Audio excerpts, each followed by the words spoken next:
what I'm on about. That's what I'm on about.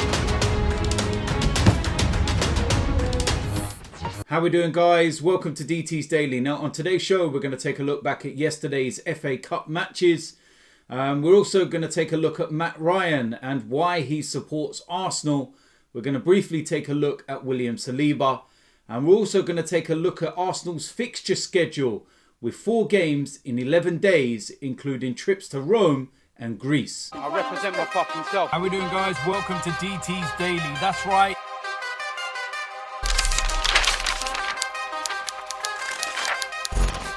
So the first place we're going to start is last night's FA Cup matches, 2 of them.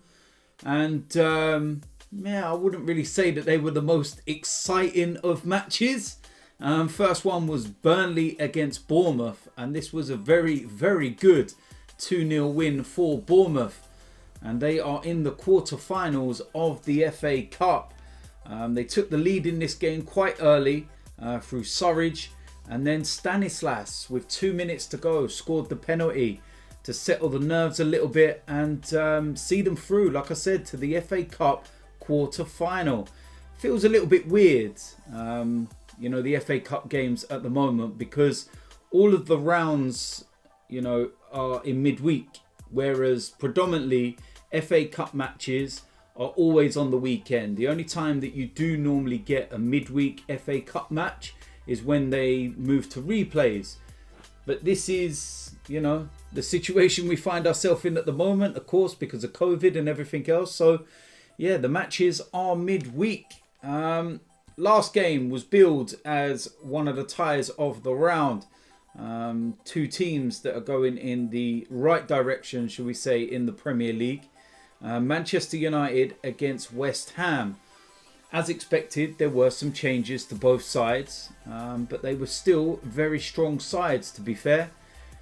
And I'll tell you something, the first 90 minutes of that game, oh my word, you may as well have watched paint dry. That was absolutely horrendous.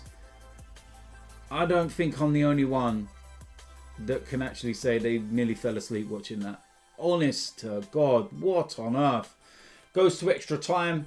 A lot of people were thinking, why are you putting us through another 30 minutes of this? Just go to penalties now. But the substitutions that Manchester United were able to bring on kind of raised the bar a bit. And then Scott McTominay scored in the first half of extra time. And that was enough for them to go through to the quarterfinals. And maybe going to penalties would have brought a little bit of excitement. For the evening, given how poor it was for the previous hour and a half or so. But yeah, it wasn't to be. And I suppose Manchester United fans, when they look at it, despite the performance not being great, they're going to, see their name in the hat for the next round and think, yeah, that's all we need and that's all we had to do. Also, looking at that game as well, I've, got to feel sorry for Van der Beek. Van der Beek, or whatever way you want to pronounce it. He's obviously having a really tough time at Manchester United, and he's clearly not in Ole Gunnar Solskjaer's thoughts. He's a quality player, but he's just not getting no time, and when he does play, he looks completely void of ideas, and he looks completely, shot to pieces in terms of his confidence. And again, you see his face when he was brought off in this game, and he looks completely dejected. And such a waste. Obviously, playing for Manchester United, I don't want him to go on and be great. Obvious reasons. But no, you've got to pay your respects in terms of footballers and what you feel. And I just personally think that he's a quality player.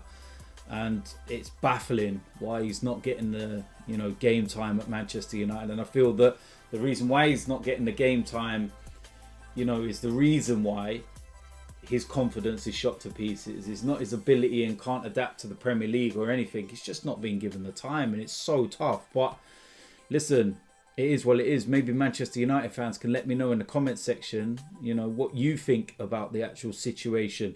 Do you feel that he's been harshly treated or not? We're going to move to Arsenal and 3 stories to pick up on. First of all, William Saliba. And I'm going to briefly speak about this because I'm sure everybody's seen the video that was circulating on social media in the early hours of the morning and everything else. And I don't need to go into detail about the video or anything. News has emerged yesterday that the video is 3 years old. And one of the reasons, why they were able to piece these pieces together is that it was obviously whilst on international duty with France. And one of the telling things that gave it away is that France only had 1 star above their badge. Now, they recently won the World Cup, which means they would have had 2 stars, on their tracksuits and above their badge. So, that's what reports are saying. It's about 3 years ago, which would have made Saliba around about 16, 17.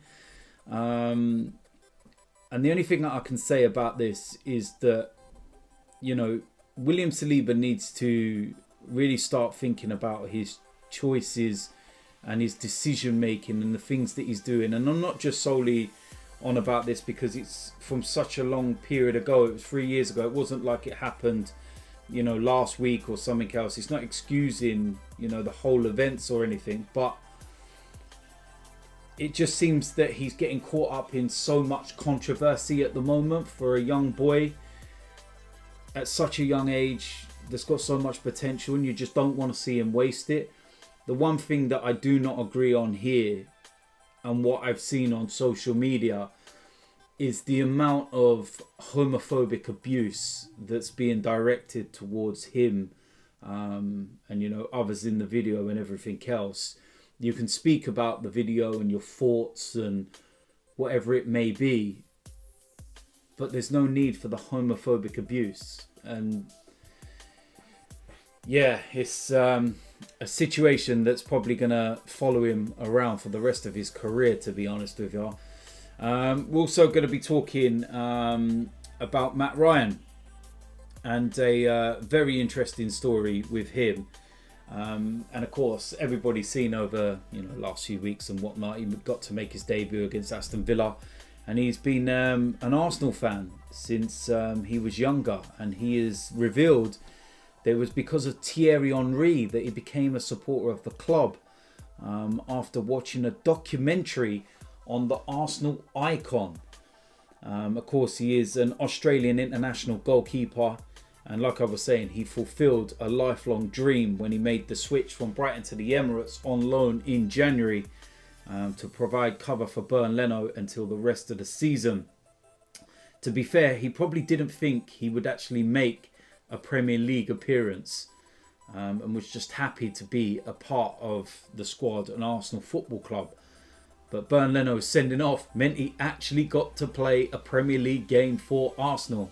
And fair play to him.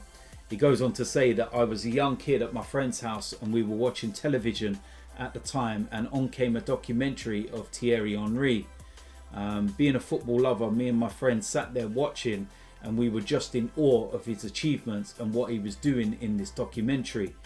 It was obviously a montage of highlights of goals he'd scored and the success he'd helped contribute to Arsenal if what they had won in those times. From that moment on, I basically fell in love with him and the club and became an Arsenal supporter. I have been, I was going to say, until this day, but I guess when I was down there in Brighton and signed there, you guys became a rival. It's pretty, obvious anyway. Look, listen, this you got to do your job. And when he's at Brighton, just look at Harry Kane. He's an Arsenal fan, but sorry, but listen, it's a really nice story given some of the stuff that we are seeing and the negativity that's being thrown around the club at the moment and everything else. It's nice to see a positive story that we can speak about, and something to put a smile on your face, at least. Last piece of news, and this is what I was speaking about yesterday with the Europa League ties, and it's been confirmed that the game against Benfica next week is going to be played in Rome. Arsenal then have to travel back and play Manchester City at the Emirates on the Sunday. And then in the return fixture, which should be at the Emirates the following Thursday, we have to go and play the game in Greece at Olympiakos' stadium. Can't get away from them. And then we have to come back from there and we have to play Leicester away on the Sunday. So that's 4 games in 11 days, and we've got to travel to Rome and Greece. Great. I don't know why the FA cannot help clubs out, and it's not just Arsenal that are in this situation, but why can the FA not help clubs out? Like, we've got Manchester City right in between having to travel to Rome and Greece. Can they not move that Premier League game to a midweek somewhere, you know, where it's less congested? And honestly, why? It's awful, man. 4 games in 11 days, and the 2 Premier League games are Man City and Leicester. It's like, oh mate, how's your luck? But it is what it is, I suppose. And I don't know whether Arsenal would try and get that moved. I presume that Manchester City won't want it removed and will want to still play it. But I feel that Arsenal probably won't go with a full strength side for that game. But we will wait and see. So there we go. That is it for today's DT's Daily. As usual, let me know in the comment section what you think about today's topics. If you're new around here, hit the subscribe button, smash a like on this video, and I will see you lot soon. I'm out of here.